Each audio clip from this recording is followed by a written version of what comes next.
Hello everyone, my name is Tomcat and welcome back to Minecraft Regrowth. So, everything I've built so far, all the machines, all of the plants behind me, those I've always followed the quest book.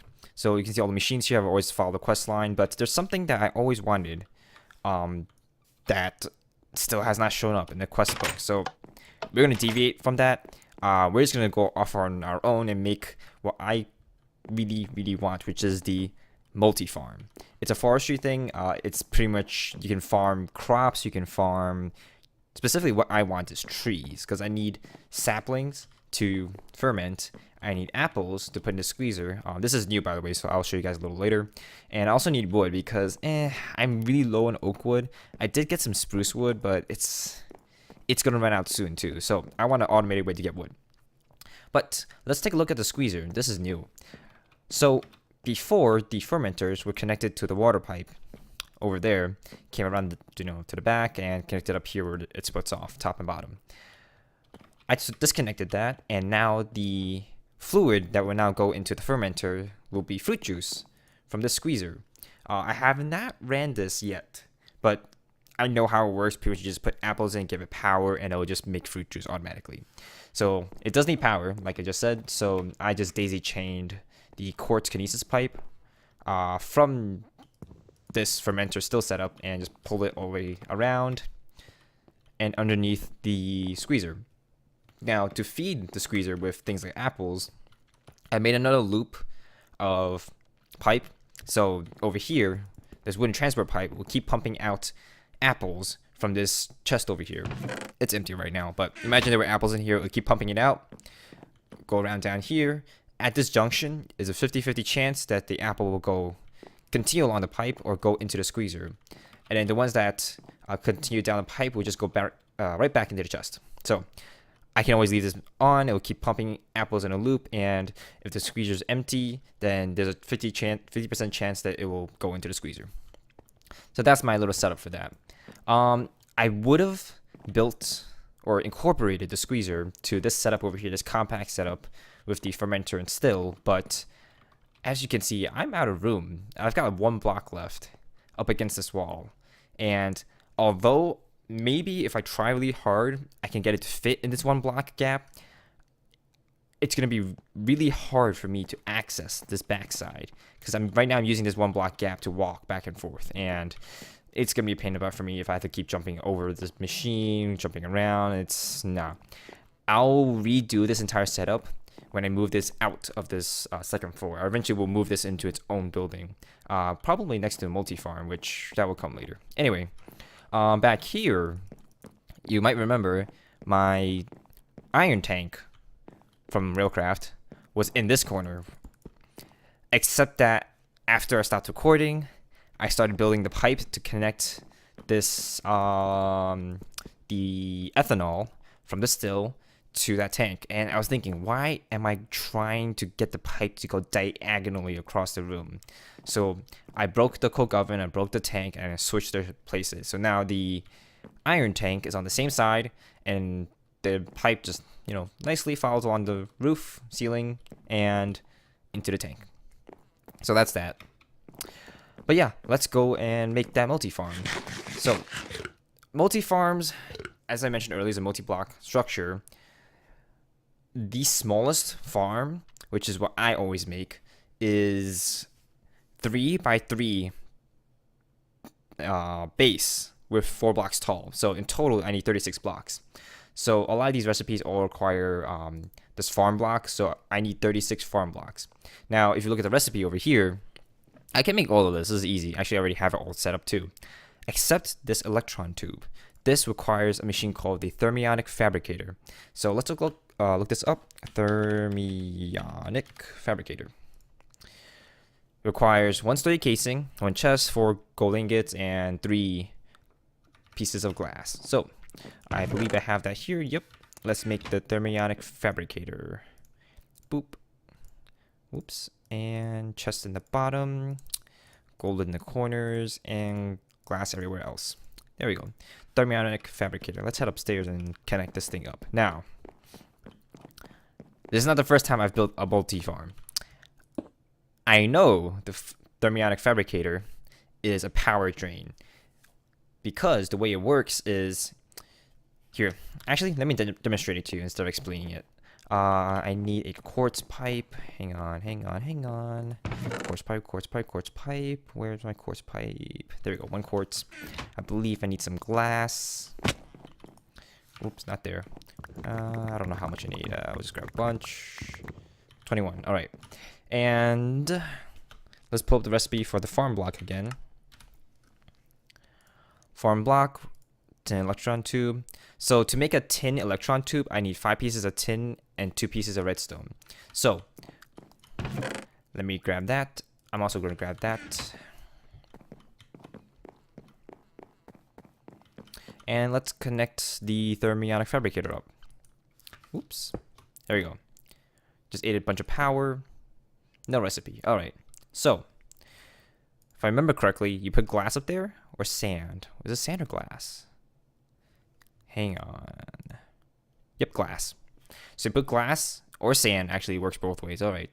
You put sand or glass in the top left corner, and you pretty much, like every other carpenter machine, you had to put the recipe and ingredients in later. So there we go. And what is it? Missing liquid resources. More liquid needs to be. Okay. Yep. So this is working properly now. I don't actually need to give it liquid. What it does is that it heats up. This is the heat bar thing, and it melts glass. So this is where the parasitic draw that I was mentioning comes in. It keeps melting the glass and it heats up. Now, we'll see how much it draws. I fully charged the capacitor. That's why it's all red. I think I actually overcharged it because it's been red. I did some crafting and it hasn't gone down to blue again, but we'll see. So the way this works is you can imagine like it is an electron tube, and you can imagine it that it's taking the glass, it's melting it, and it's trying to blow a bulb. And it's putting the electron stuff, think of like a light bulb kind of thing. It's making a light bulb. It has to melt the glass, make a sort of light bulb shape, and then put the wires in the inside. So that's what this machine is doing. It is going to take a long time, so we'll give it a sec. All right, I take it back. It's not going to take a long time because all I have to do is just keep clicking and dragging out. So that's what I'm going to keep doing. Come on, give me. And what's wrong? Why you stop working? Inventory needs resources. Resources need to be added to the machine. Huh? I have 5 tin ingots and redstone. Oh, that was weird. Okay, well, that's done. Also, for the farm control, if we look over here, it needs a golden electron tube. And to make that, very similar recipe to the tin electron tube, but instead of tin, use gold ingots. So that's why I brought the gold with me. So we'll just clear out this recipe, put the gold in, and there we go. Gold electron tube. Now, let's see. Yep. You can see there's a thin stream of energy, RF energy, coming from my capacitor into the thermionic fabricator. There's nothing to fabricate. It's just keeping it warm. That's the problem with this machine. So every time I want to turn it off, I gotta break this. That way it stops draining. And I think it retains its heat, maybe? I don't know. The molten glass stays molten though. That much I know. So we'll just leave it like that. And let's go make those farm blocks. Let's grab the ingredients here. So I'm gonna go with brick design instead of my usual stone brick design. So we're gonna go with this recipe. Boop. 36 farm blocks, and what else? Right. Let me grab these. There. So, to make the farm gearbox, the gearbox requires 3 tin ingots and 1 farm block. So, we'll grab a farm block, 3 tin ingots, and there we go, farm gearbox. To make the farm hatch is 2 tin gears and 1 trapdoor with a farm block. So 1 farm block, trapdoor, 2 gears, and that's the farm hatch. To make the farm valve, it's 1 tin gear, 2 pieces of glass, 1 farm block. So 1 farm block, gear, glass. There we go, there's a farm valve. And last but not least, farm control. That requires a golden electron tube and 2 pieces of redstone. So 1, 2 electron tubes. Oh, wait, got that reversed. There we go. That's the correct recipe. And there we go. We have everything we need to build a multi-farm. So let's head on outside. I've already set up the dimensions for the multi-farm. This is the smallest multi-farm possible. The raised stone area is the border where it's not counted part of the farm. The lower part is part of the farm. Now, all multi-farms always have to have a hole in the middle for the farm blocks, I guess. So if you make a multi-farm and it's not working, you might want to check this. Some people try to put this entire multi-block farm thing underneath this platform, but that doesn't work. It has to be poking through. At least this is the lowest you can put it. But I am going to elect putting it a little higher. All right, and here. I know I'm going to need a spot in the middle, so I'll just break that. And ooh, how do I do this? Hang on, let me just shuffle some of these blocks around. There we go.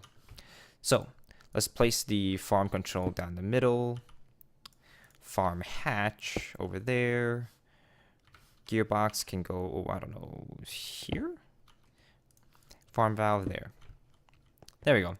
Now you'll know that the multi-farm is a valid structure when you get a ring. This ring or band around the second row indicates that it's a valid structure. So let's head to the top of this again. The farm control, what it does is it takes a redstone signal and it will turn on and off the multi-farm. So if you put a redstone signal on top of it, it will turn off the entire multi-farm. If you, let's say this control block was on the side, like over here, and you put a redstone signal to the side of it, then it'll only turn off that side of the farm. The farm has 4 sides, and you can turn off one side individually. The farm hatch is how you input and output items. So let's say you need to keep feeding it dirt, you need to keep feeding it fertilizer. That's how you put it in, and you'll take saplings, apples out, and wood through the farm hatch. The farm gearbox is how it accepts power. Just give it any RF power. Can be thermal expansion, can be buildcraft. We're going to use buildcraft because that's what this mod pack has. And the farm valve is how you give it water. It needs water to keep everything irrigated. So let's get everything hooked up. How am I gonna get power in here? That's the question. So I got all the ingredients I need, I believe. So let's start by connecting the water. So I'm gonna use cobblestone fluid pipe.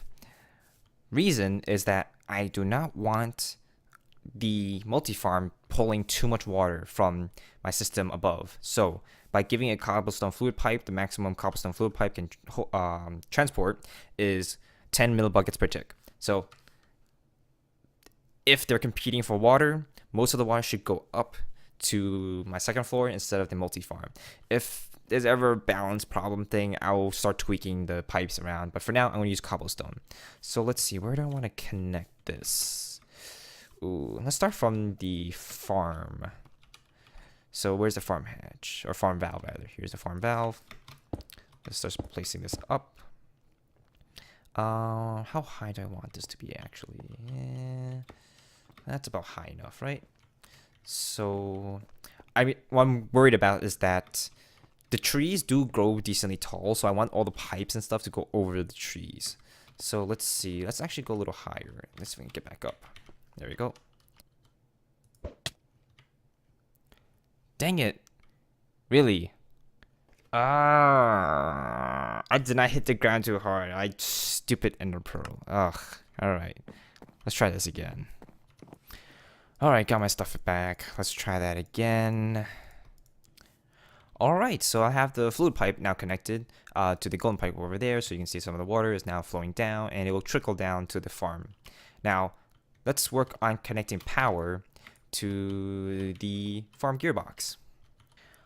Alright, so the quartz kinesis pipe is now connected to the multi-farm. You can see that over here there's a small hole in the window and the quartz kinesis pipe is actually connected directly to the capacitor. Now let's work on connecting the farm hatch to the rest of the system on the second floor. And there we go. there's the quartz transport pipe now connected. It's going through into the second floor through the small hole right there on the right hand side.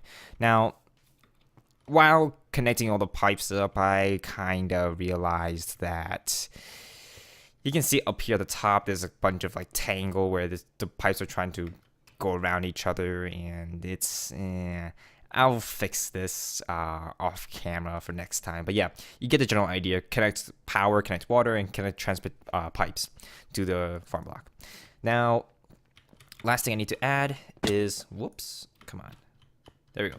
Last thing I need to add is a wooden engine and a lever so I can pump items out. So this bottom piece of quartz pipe actually has to be a wooden one. So boop, there we go. And wooden engine right there and a lever right there. Make sure it works. Yep, it works. Alright, so let's check out the multi-farm interface. Right click and we see a lot of boxes and it's GUI, but fertilizer goes over here. Saplings goes in the top right. I only have 24. And dirt goes in the top left. So I'll just fill up with dirt. And I believe it's turned off. So let's hit the lever up here. There we go. Now we can see power coming in. And I should actually hop off this area. Now it's going to start placing blocks down and start planting saplings. So this dirt is actually humus. That's like dirt mixed with fertilizer. So over time, the humus is going to run out of nutrients and it will go back to sand. So over here, whoops, and somehow I picked up torches. But yeah, down here in the outputs, it will start putting out sand once the dirt runs out of nutrients. Over here, in this empty socket, you can actually change what the farm is like. So right now, it's in default, which I believe is Arboretum. Yeah, manage Arboretum. Fertilizer, water. Yeah, okay. So you can actually change it to handle wheat or other types of crops. I don't know what else is there, but you can actually look this up and see all the different things. But you need to craft using the thermionic fabricator and I think a soldering iron. Let's look this up. Soldering iron. There we go. Soldering iron. And pretty much make circuits and plop them in. But yeah, I'm using default because all I want is trees. Let's turn on the wooden engine so it's going to pump items once it gets it. But the trees shouldn't take that long to grow. Let's see how long it takes. Alright, so 2 of the trees have grown. It took a lot longer than I expected, considering how this should be like a fertilized soil. That I thought these would grow a lot quicker, but I don't know. And the farm still hasn't cut down the trees, which is interesting. It does have power. This lever hasn't deactivated the farm, so it should be working. Alright, so something is up with this. It never takes this long, the multi-farm, to chop down a tree. In fact, the moment the tree grows, it almost automatically chops it down. So there is something wrong. You can tell from the color of the sky. I've been waiting for a long time. So let's do some debugging. Let's break that. Let's break those. Maybe it's getting a redstone signal that's not supposed to. No, it should work. Huh. Oh, there we go. Now it's chopping it. What? Huh. I wonder if it was a redstone signal. Alright guys, let me do some tweaking. Alright, so I swapped the blocks around. Now the control block's in the corner. I think maybe because the lever was on the top of the multi-farm that it didn't like it. So what I did is I flipped it around, placed it on the wooden engine instead. So hopefully that works. But you can see now that it's pumping out materials. Right now it's pumping out wood. It'll eventually get to the apples. The saplings actually get reused and immediately planted. So until the inventory here is all full, then it'll start pumping out saplings. But let's head out and check out the pipe. Set to the second floor. Now the pipe where the items will come in is up here. And if you follow down the chain, there's a diamond pipe right here that will sort the items. Saplings will go down the blue output, into this chest where it'll be fed into the fermenter. The yellow output would take apple and oak wood. So let's follow the yellow outputs down here. Here's another diamond transport pipe where it will sort the wood into the black output into this green chest. And this chest is ginormous. I believe it's like 16 rows or something. So this will just be the wood storage. And over here, the yellow output is the apples. So the apples will go into this golden chest where it will be pumped out using this one engine into the loop where it will feed the squeezer. The squeezer will create the fruit juice, which will then go into the fermenter, and it will make ethanol for days. Alright, wow, that's a mouthful. Alright, I just realized what I should have done was right after the wooden pipe, I should have placed a gold pipe.